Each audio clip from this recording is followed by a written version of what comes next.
Good morning student राजे अज आप increasing decreasing के second type में कंटिन्यू करते हैं। पहले टाइप के अपने अलजैब्रिक फंक्शनस या क्वाड्रेटिक या लीनियर इक्वेशन हो या क्यूबिक इक्वेशन हो कि इंटरवल च इनक्रीज कर रहा है कि इंटरवल च डिक्रीज कर रहा है कर वो आपने फाइंड आउट किया। राजे अज का जो लैक्चर है अज अपने को ट्रिग्नोमेंट्री फंक्शनस ने आप ट्रिग्नोमेंट्री फंक्शन चैक करना है वो कि इंटरवल तो लेकर इंटरवल तो इनक्रीज कर रहा है या डिक्रीज कर रहा है। सो फर्स्ट क्वेश्चन है find the interval in which the function F X equal to sine X plus cos X. कोई फंक्शन दिता होया sine X plus cos X उसका इंटरवल नहीं दिता होया कि एक्स जोड़ा है वो लाई कर रहा है 0 तो लेके 2π तक इज इनक्रीजिंग और डिक्रीजिंग कि इंटरवल च इनक्रीज करूँगा कि इंटरवल च वो डिक्रीज करूँगा। सेम वही पैटर्न फॉलो करांगे आप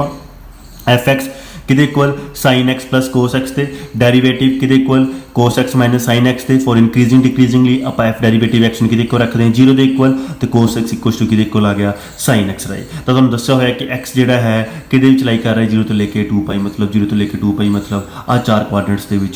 लाई कर रहा है राइट। तो सब तो पहला हुण आपां ने वो एक्स की वैल्यू लभनी है जिथे कोस तो साइन दोनों आपस की होण इक्वल होए। दोबारा फिर मैं दस रहा क्योंकि आप एफ डेरीवेटिव एक्स 0 इक्वल रखे तो कोस एक्स कि इक्वल है साइन एक्स के तो वो आपां ने वैल्यूज लभनियां ने जिथे कोस एक्स साइन एक्स दोनों इक्वल हो। तो सब तो पहला आप फर्स्ट क्वाड्रेंट च लभने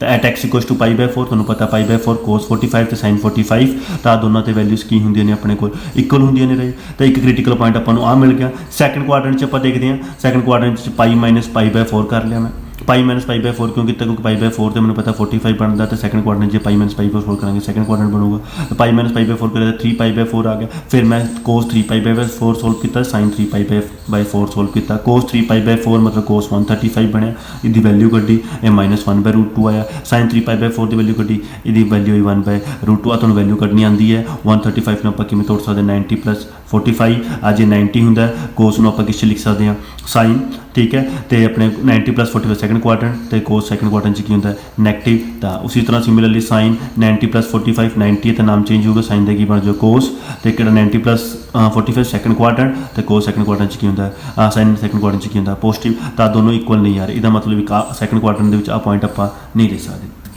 थर्ड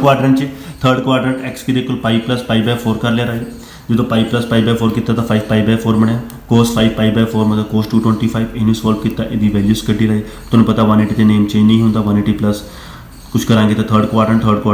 कोस की होंगे नैगेटिव साइन भी की होंगे नैगेटिव आ दोनों फिर सेम आ गए। तो इसका मतलब क्योंकि कोस एक्स कुछ साइन एक्स आना चाहिए तो एक 5π/4 तो सेम आ रहे हैं। फिर आप फोर्थ क्वाड्रेंट गए 2π - π/4 किया आपने ठीक है जी चाहे तुम π/2 + π/4 भी कर सकते थे या अपने को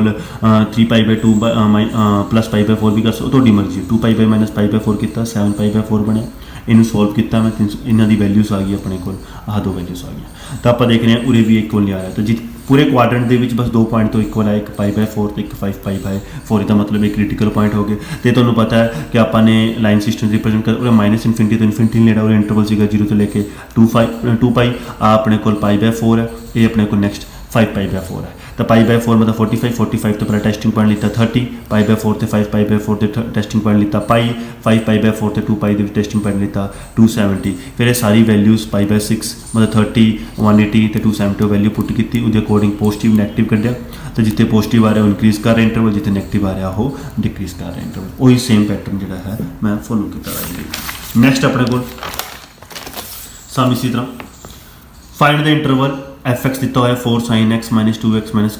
x cos x 2 + cos x तो इंटरवल दिता है 0 तो लेके अपने को 2π रही।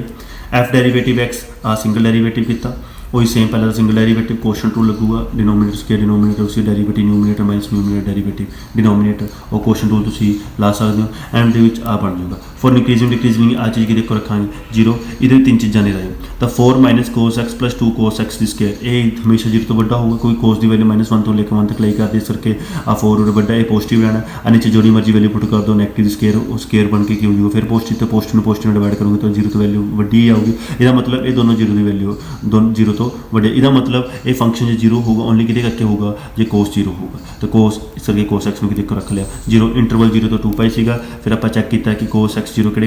वैल्यू आता है π/2 तो 3π/2 तो कोस जीरो होंदा राजे। फिर एक क्रिटिकल पॉइंट आ गए, पाई बाय 2 तो पहले क्रिटिकल पॉइंट किहड़ा टेस्टिंग पॉइंट पाई बाय 4 रख लिया, पाई बाय 2 तो 3 पाई बाय 2 भी टेस्टिंग पॉइंट पाई रख लिया, 3 पाई बाय 2 तो 2 पाई के टेस्टिंग पॉइंट 7 पाई बाय 4 रख लिया राजे। फिर मैं ये वैल्यूज उपर पुट कर लगे ये, फिर सब तो पहले मैं पाई बाय 4 पुट किया राजे। तो जो मैं ये पुट करूँगा पाई बाय 4 तो तुम्हें पता ये जो मर्जी पुट करो तो जीरो तो बड़ा ही आऊगा, ओनली डिपेंड कि उपर कर रहे उपर ही, तो इस करके एक्स की वैल्यू मेरे पाई by 4 cos pi by 4 positive. फिर मैं कोस पाई नैगेटिव, ठीक है जी, तो 7 पाई बाय 4 पुट किया तो उन्होंने सोल्व किया तो क्या आया पॉजिटिव। ये सोल्व करना आना चाहिए रहा 7 पाई बाय 4 315 बनूगा, 315 में आप लिख सकते 270 प्लस 90 270 के कोस का की बनता साइन 270 प्लस 45 फिर साइन 45 वो पॉजिटिव है, कोस फोर्थ क्वाड्रेंट च पॉजिटिव होंगे। जो नहीं सोल्व हो रहा ये वैल्यूज़ तो मेरे तो पूछ लिया है, वैसे ये +1 है। तो फिर जो तुम्हें पता लग गया जिधर पॉजिटिव आ गया वो इंक्रीज इंटरवल, और जिधर नैगेटिव आ गया रहे वो डिक्रीज इंटरवल, फिर वो मैं इंक्रीजिंग इंटरवल से डिक्रीजिंग इंटरवल लिखते रहे। Okay, similarly fx equal to sine दी पावर 4x कोस दी पावर 4x इंटरवल 0 तो पाई बाय, उरे इंटरवल 0 तो पाई बाय 2 है। तो राजे उरे मैं पहला डेरीवेटिव किया, इसका डेरीवेटिव पहला पावर का, फिर साइन का, फिर कोस का, फिर इवें किया -4 sin x कोस x कॉमन कट लिया, कोस के x माइनस साइन के रह गया, ये कोस 2x बन गया, 4 तोड़ सकता 2 sin x कोस x, ये 2 sin 2x तो कोस 2x, तो माइनस साइन 4x बच गया। फॉर इंक्रीजिंग डिक्रीजिंगली माइनस साइन 4x में 0 देखो रख लिया, तो मैं देखा साइन 0 कितने कितने होंगे, 0 तो भी होंगे, पाई तो भी होंगे, फिर 2 पाई सारे रख लिए, फिर 4x में 0 देखो रख लिया, 4x में पाई 4x में 2 पाई, फिर मैं क्रिटिकल पॉइंट कर x 0 आ गया और x पाई बाय 4 तो x के ले लिया पाई बाय 2, तो मैंने क्रिटिकल पॉइंट में शो करेगा जी नंबर सिस्टम उत्ते पॉइंट्स से, तो इंटरवल 0 तो पाई बाय 2 सीगा, इस करके जो टेस्टिंग पॉइंट लेता 0 तो इधर नहीं लेता, नहीं तो आप 0 तो इधर लेंदे होंगे टेस्टिंग पॉइंट, क्योंकि 0 क्रिटिकल पॉइंट पर 0 तो पाई बाय 2 ਦੇ ਵਿੱਚ ਹੀ ਆਪਾਂ ਚੈੱਕ ਕਰਨਾ ਕਿਤੇ ਫੰਕਸ਼ਨ ਇੰਕਰੀਜ਼ ਹੋ ਰਿਹਾ ਕਿਤੇ ਡਿਕਰੀਜ਼। ਇਹਦੇ ਵਿੱਚ ਪਾਈ ਬਾय 4 ਆਪਣੇ ਕੋਲ ਟੈਸਟਿੰਗ ਪॉइंट क्रिटिकल पॉइंट आ रहा, पाई बाय 4 तो छोटा टेस्टिंग पॉइंट रख लिया, पाई बाय 4 तो बड़ा टेस्टिंग पॉइंट आ रख लिया। फिर मैं वो वैल्यूज़ उरे पुट की, एक बार पाई बाय 6 एक और पाई बाय 3, दोनों सोल्व करके देखा, एक नैगेटिव आ रहा है एक पॉजिटिव आ रहा है, जो नैगेटिव आ रहा है वो डिक्रीजिंग इंटरवल, जो पॉजिटिव आ रहा है वो इंक्रीजिंग इंटरवल है। ये सीगा ट्रिग्नोमेट्री का। इसी तरह एक सम मैं लॉग का तुहानूं करांदा रहा कि जो लॉग आ जाए तो फिर किमें करना अपनी, जिमें fx कि इक्वल है x अपॉन log x, इहदा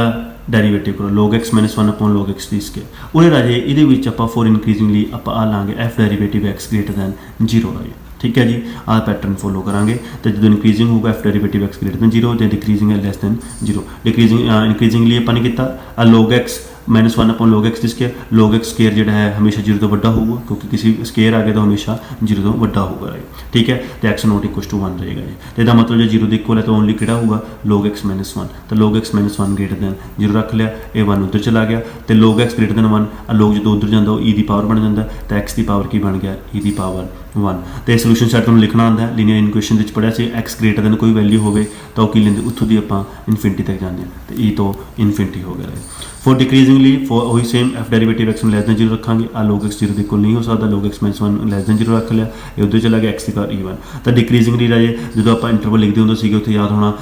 -इनफिनिटी तो उदे तक जिथे तक वो इंक्रीज हो रहा, बट उरे आप 0 तो स्टार्ट किया, क्यों राजे क्योंकि log की कभी वैल्यू अपने को -इनफिनिटी नहीं होंगी, इस करके 0 तो लेके e तक वो 0 तो लेके इनफिनिटी तक log की वैल्यू लाई करते हैं, -इनफिनिटी कभी नहीं होंगी, इस करके आपने जो लेस दैन इंटरवल है तो आप -इनफिनिटी तो स्टार्ट करते होंगे सीगे सोल्यूशन सैट, बट उरे आप 0 तो स्टार्ट करना रहे, ठीक है जी। ये तुहाडे कोल इंक्रीजिंग डिक्रीजिंग दे कुछ अपने कोल अनदर फंक्शन जो ट्रिग्नोमेट्री फंक्शन है लॉगरिथम फंक्शन आ जाए उदों इंक्रीजिंग डिक्रीजिंग किमें करना वो सीगा राजे। इस तो बाद NCERT कर लियो, फिर तुहाडा नैक्सट लैक्चर जिहड़ा है मैक्सिमम मिनिमा के उपर स्टार्ट होगा राजे, जे कुछ नहीं समझ आया वो पूछ लियो। Okay, thank you.